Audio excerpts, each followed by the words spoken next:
Hey y'all, I know it's been a long time since I've done one of these YouTube videos.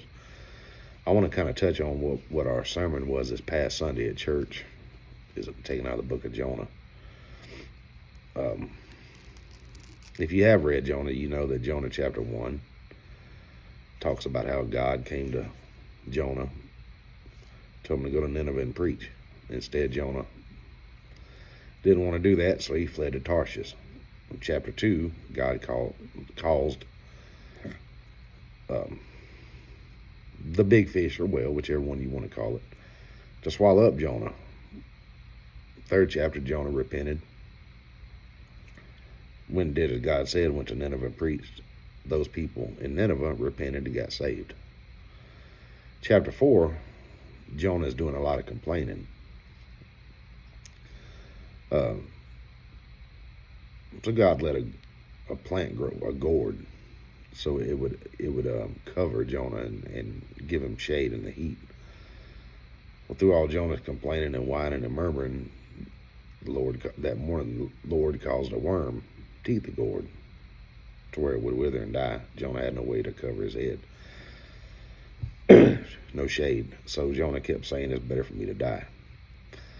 Now that's just a quick rundown of Jonah 1 through 4. And if you've never read Jonah, I suggest you go read it. It's pretty nice. It's a pretty good book. You can see a lot of things. You could probably preach a million sermons out of just 4 chapters. But anyway, you know, the one of the greatest things you could do as a Christian is lead somebody else to the Lord and, watch those people get saved, grow as young Christians. And it's even a cherry on the top, I guess you would say, if you get the chance to baptize them. I've had that opportunity, that honor several times, and it's always just, I love doing it. But think about the day you got saved, if you're saved. Think about the joy and the peace and just I guess you could even say euphoria. You're on cloud 9. God just saved you. You asked God to save you. You repented, and He did, and you had that peace, like in the New Testament it says, passes all understanding. Why would you not want somebody else to have that? And that's what Jonah's complaining about. God did a work in Nineveh. Those people repented and got saved. Why would you not want somebody else to have that peace that you have? When the last church I was youth pastor at,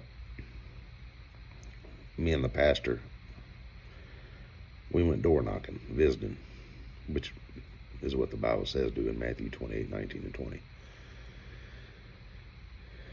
Me and my son teamed up. The pastor and the other youth pastor teamed up.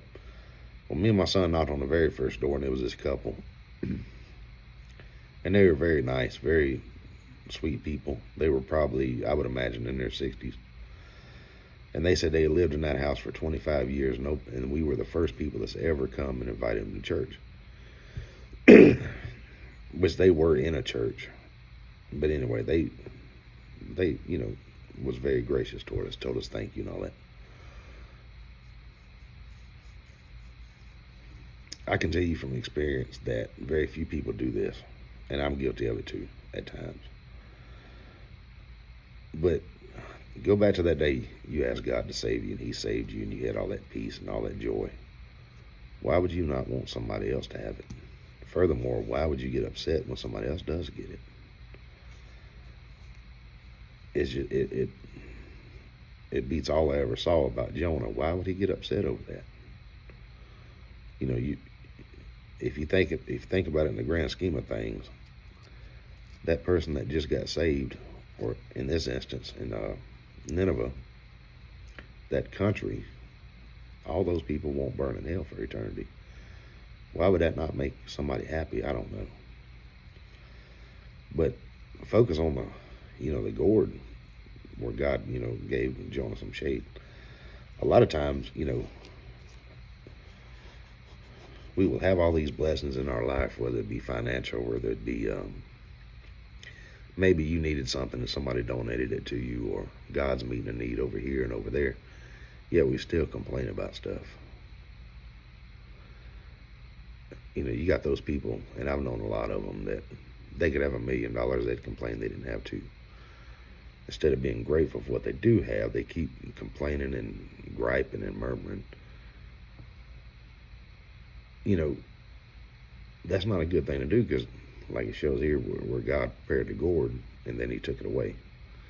God will take some stuff away from you if you ain't satisfied with what you do have. So it's just a thought I had. Be grateful for what God does for you.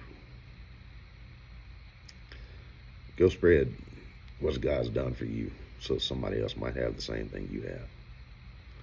Anyway, love y'all. I'll do another one here soon.